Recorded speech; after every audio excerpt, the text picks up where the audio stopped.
Welcome back to the After the Credits show. I'm Mike alongside Metal D. And we are here today, well, at least I saw this movie. I have not. Yeah. I'm actually going to see this movie tomorrow with the Green Meanie. Very, very good. We're here to review... Well, based upon your recommendation, I hope. We'll get to that at the end, but... Well, anyway, you see above here what we're reviewing. Actually, it's down below. Or down below, or whatever. Wherever you're at. Up above, down below, whatever. It's Red 2. This movie had, of course, Bruce Willis, John Malkovich, Catherine Zeta-Jones, Mary-Louise Parker, Helen Mirren, and Anthony Hopkins. So they added a little bit to the cast. Not much. Yeah. Not much.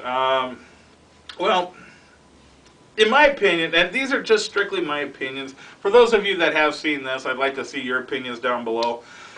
This was one of those sequels that really did not need to be made. Right. The comic that this is based off, yes, this is based off a comic from DC by Warren Ellis. Mm-hmm. It wasn't that long of a comic. No. And the first movie pretty much covered the entire comic. Right. And, it's just Hollywood, it got a hit, so they're trying to latch onto it and, make a sequel and see if they can make the same amount of dollars. Was the first Red even a huge success? I mean, I think that most of the money they made was on DVD rentals. I would have to say, yeah.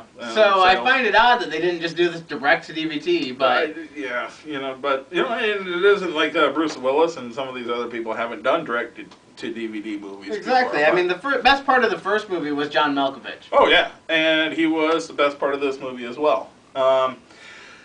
There were some funny moments in this, don't get me wrong, but a lot of the jokes that were supposed to be funny kind of fell flat, I think, and they just didn't hit home like they did.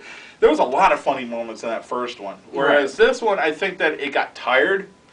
Halfway through the film, it kind of set up, Bruce Willis is, out of the game, and John Malkovich is trying to get him back in the game. He finally finds a reason to get him back in, and, at that point, then it kind of fell flat.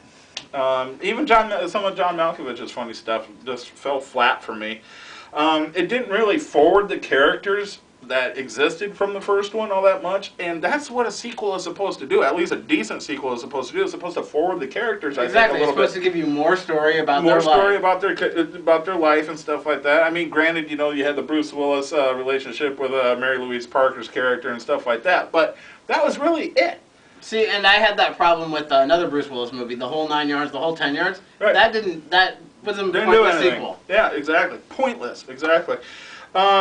Like you said at the beginning of the video, they did add a couple of characters.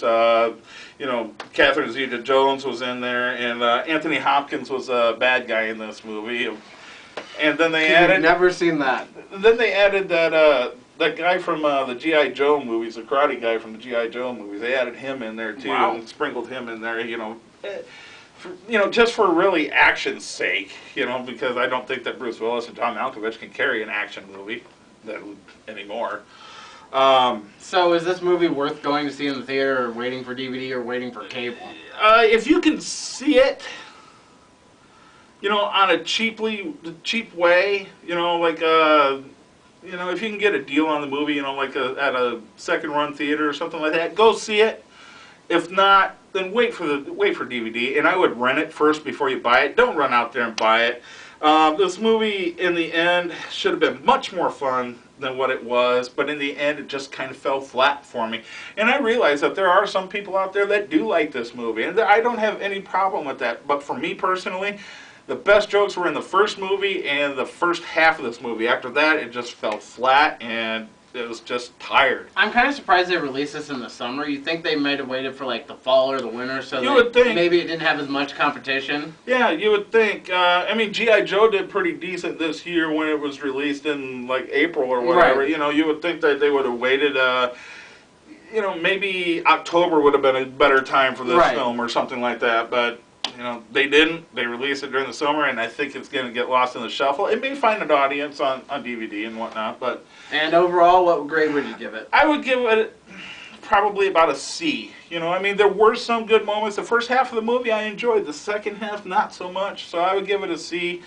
Not a real good, solid effort. I really hope that they don't make a third one because it's going to be needless unless they find a way to forward these characters some more. So, there's my opinion of it. Let me know what you think down below if you've seen this movie. Since 2013, we've been reviewing movies for your pleasure.